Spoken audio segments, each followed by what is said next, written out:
Good morning students. आज Wheatstone सेतु के सिद्धांत पर आधारित मीटर सेतु उपकरण पढ़ना है। व्हीटस्टोन सेतु के सिद्धांत पर आधारित 3 उपकरण हमारे कोर्स में पहले थे। एक पोस्ट ऑफिस बॉक्स, एक मीटर सेतु और एक कैरी फॉस्टर सेतु। तीनों की सहायता से तार के पदार्थ का प्रतिरोध, तार के पदार्थ का विशेष प्रतिरोध या तार का प्रतिरोध ज्ञात किया जाता है। अब पोस्ट ऑफिस बॉक्स पोस्ट ऑफिसों में काम करना बंद कर दिया है, इसलिए हमारे कोर्स में से हट गया है।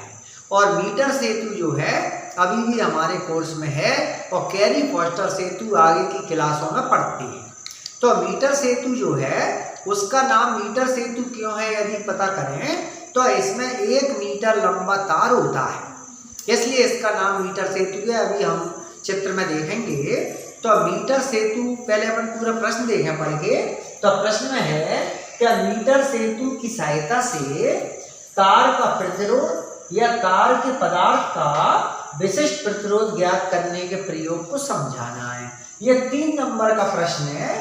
तो 3 पॉइंट बताएंगे। एक विद्युत परिपथ, एक सूत्र की स्थापना और एक सावधानियां। पहले विद्युत परिपथ देखें तो पहले तो हम ये समझ गए कि ये व्हीटस्टोन सेतु के सिद्धांत पर आधारित उपकरण है और इससे तार का प्रतिरोध या तार के पदार्थ का विशिष्ट प्रतिरोध ज्ञात करते हैं। अब ये उपकरण है। इस उपकरण में ये डबल जो बनी है लाइनें, ये तो पीतल की पत्तियां हैं और ये 1 मीटर लंबा लकड़ी का तख्ता है। 1 मीटर लंबा लकड़ी का तख्ता है जिसमें डबल जो लगी हैं ये पीतल की पत्तियां लगी हैं और जो बिंदु बिंदु से दिख रहे हैं ये सब नट बोल्ट हैं, पेच हैं, स्क्रू, जिनमें तार लगाकर उनको कसा जाता है। तो इसमें एक तार लगा है 1 मीटर लंबा और ये जो तार है इसके नीचे एक स्केल लगी है जिससे हम उस पर कोई दूरी नापना चाहें तो नाप सकें। ये स्केल दोनों तरफ से चलता है। इधर से पढ़ेंगे 0 तो उधर 100 पे खत्म करेंगे और उधर से 0 पढ़ेंगे तो इधर 100 पे खत्म करेंगे। दोनों तरफ से पढ़ सकते हैं। ये जो 1 मीटर लंबा तार है ये मैग्नीन, कॉन्स्टेंटन या नाइक्रोम मिश्र धातु का बना हुआ है।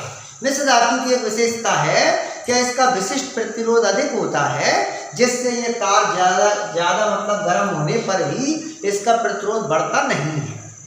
इधर ऊपर वाले खाने में एक RB रेजिस्टेंस बॉक्स प्रतिरोध बॉक्स कहलाता है। इसमें 11 प्लग होते हैं। 11 1 2 3 4 5 6 7 8 9 10 11 प्लग में से एक प्लग तो होता है अनंत ओम का। इसको बाहर खींचें तो ये सर्किट में से कट जाता है। अनंत ओम मतलब बंद करना। और इसमें और जो प्लग है उन पर लिखा हुआ है 5 ओम, 10, 15, 20, 25, 30, 35, 40, 45, 50। जो भी प्लग खींचेंगे उतना ही ओम का प्रतिरोध बाहर निकल आएगा। इसमें एक और जगह खाली है XY, उसमें एक अज्ञात प्रतिरोध वाला तार लगा हुआ है जिसको S से प्रदर्शित करते हैं। एक के बीच में जो बिंदु है उसका नाम है D, उसमें एक धारामापी लगा हुआ है और नीचे A और C में एक सेल और एक कुंजी लगा हुआ है। ये बिल्कुल व्हीटस्टोन सेतु के सिद्धांत पर काम करता है और उसका सिद्धांत का सूत्र P/Q बराबर R/S। यदि हम इसके चित्र को देखें व्हीटस्टोन सेतु के तो उसकी A और D भुजा में R प्रतिरोध लगा है। अपना जो पुराना वाला चित्र बनाया था हमने उसको यदि आप देखेंगे व्हीटस्टोन सेतु का, और C और D के बीच में S प्रतिरोध लगा है और A और B के बीच का प्रतिरोध होता है P और B और C के बीच का प्रतिरोध होता है Q। ये अज्ञात P और Q को अपन देखेंगे। और एक विकर्ण में लगा रहता है धारामापी और एक विकर्ण A और C में लगा रहता है सेल। बस कुछ ऐसा करें कि धारामापी में कोई धारा ना बहे तो इस सेतु को संतुलन में कहते हैं। कैसे प्रैक्टिकल करते हैं, ये इसका परिपथ है। परिपथ के मान सब साथ में लिखे हुए हैं। 1 नंबर का है, 1 नंबर का सूत्र है। तो सूत्र की स्थापना जो है उसके साथ में इसकी विधि भी चलेगी। जरा विधि देखें तो सबसे पहले आर में से प्लग खींचते हैं, उसका मान 5 ओम 10 ओम होता है। जो भी मान होगा उसको आर का मान कहलाएगा। अब ये जो बी बिंदु है उसको पकड़ते हैं तार को, इसका नाम है जॉकी, और इसको पकड़ के पी पर टच करते हैं। जैसे ही पी पर टच करेंगे तो धारामापी का कांटा एक दिशा में विक्षेपित हो जाता है। अब इसको पकड़ के ना सी पर टच करते हैं तो धारामापी का जो कांटा है वो दूसरे वाले दिशा में विक्षेपित हो जाता है। यदि ऐसा होता है तो सही है कनेक्शन, और नहीं है तो फिर हम सब तारों को द्वारा से अच्छी तरह से कस लेते हैं और कस के जो है कनेक्शनों को टाइट कर लेते हैं। अब इस बी को लेकर पी पर इधर ए पर टच करते हैं, ए पर टच करते हैं एक तरफ विक्षेप, सी पर टच करते हैं दूसरी तरफ विक्षेप। अब पकड़कर इसको आगे बढ़ाते हैं तो ए से टच करते करते आगे बढ़े तो विक्षेप कम होता जाएगा, कम होता जाएगा, और एक स्थिति ऐसी आएगी विक्षेप कितना हो जाएगा 0।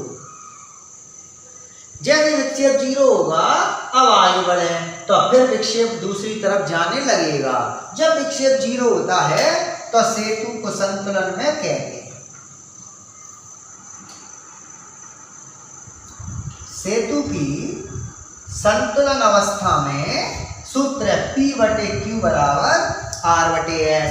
जैसे ही B पर टच करते हैं तो टच करने पर इसमें कोई धारा नहीं बहती है तो A और B के बीच के तार का प्रतिरोध P और B और C के बीच के तार का प्रतिरोध Q।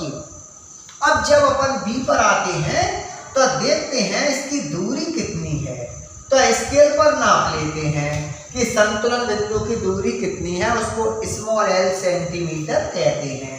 और शेष बची हुई दूरी देखें तो पूरी 100 है, तो 100 और माइनस l सेंटीमीटर, मतलब ये जो l है वो a से b तक दूरी है और b से c तक कितनी है 100 ऋण l। ये जो तार है इस तार का जो प्रतिरोध है AC का वो सब जगह एक समान है, तार का प्रतिरोध एक समान। तो एक समान प्रतिरोध होने से ऐसा मान लें कि तार की एकांक लंबाई का प्रतिरोध XO है, मतलब एक लंबाई का XO है तो L लंबाई का बताओ कितना, तो एक लंबाई का x, तो दो लंबाई का 2x, 3 का 3x, तो L का कितना LX। तो बताओ P का प्रतिरोध कितना LX, L into X। तो Q का प्रतिरोध और पता करें कितना, तो Q बराबर L की जगह मान कितना 100 और ऋण LX। कहने का मतलब है P का मान आ गया Q का, इसको हम समीकरण 1 में रख दें। तो जो मीटर सेतु का सिद्धांत है तो समीकरण 1 में मान रखने पर तो सभी आएगा P/Q बराबर R/S। ये ब्रिजस्टोन सेतु का जो है सिद्धांत है। तो P का मान LX, इसका मान 100 ऋण LX और बराबर R/S। X से X कट गए, हमको चाहिए S का मान, तो इसका गुणा कर दें R 100 ऋण L और बटे L। ये अज्ञात प्रतिरोध कहलाता है। इसका मतलब अज्ञात प्रतिरोध का मान यदि पता करना है तो दो चीजें पता होना चाहिए, R जो हमने निकाला था 5 ओम या 10 ओम, और L यहाँ पे पता चल गया। अब यदि हम विशिष्ट प्रतिरोध निकालना चाहें तो उसके लिए कुछ अपन देख लें। क्या विशिष्ट प्रतिरोध का सूत्र होता है ρ = RA/N। ये जो तार के पदार्थ का विशिष्ट प्रतिरोध है उसमें R को अज्ञात प्रतिरोध मानकर कितना कह रहे हैं S, उसका मान यहां से निकाल लेंगे। कैसे, R और L पता कर लेंगे तो मान निकल आएगा। और एक क्षेत्रफल होता है अनुप्रस्थ काट का πr²। R कैसे निकालेंगे कि ये तार है ना US, इसका स्क्रू गेज की सहायता से पहले व्यास निकाल लेंगे डायमीटर और आधा कर देंगे तो त्रिज्या।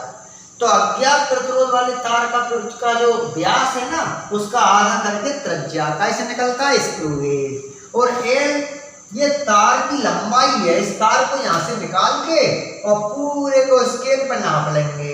मान लो 80 सेंटीमीटर, मान लो 70 सेंटीमीटर, तो एल की जगह रख लेंगे और पूरा हल करेंगे तो इसका मात्रा होता है ओम इंटू मीटर।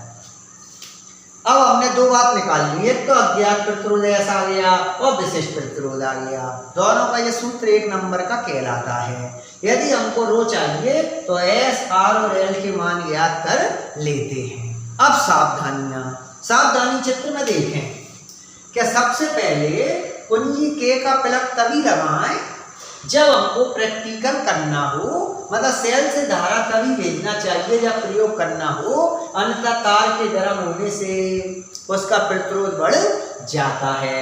दूसरा, जॉकी का जो तार है ना उसको कभी रगड़ कर नहीं चलाना चाहिए, अन्यथा तार को रगड़ेंगे कैसे, इधर से टच करें और रगड़ के उधर तक ले जाएं तो धारा मापी का जो कांटा है ना इधर से एकदम उधर टकराएगा, फिर रगड़ के लाएं तो उधर से इधर टकराएगा।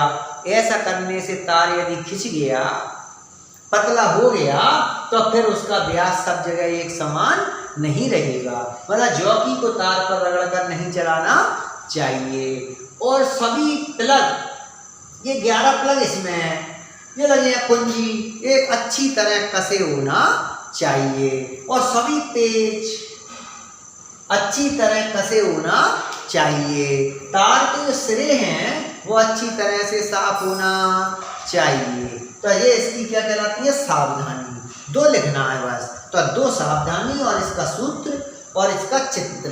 ये बहुत खास जो है व्हीटस्टोन सेतु के सिद्धांत पर आधारित उपकरण है मीटर सेतु, जो खत्म हो गया है और बार बार परीक्षा में 100% आता है। सब बच्चे अच्छे तरह से तैयार इसको करेंगे। धन्यवाद।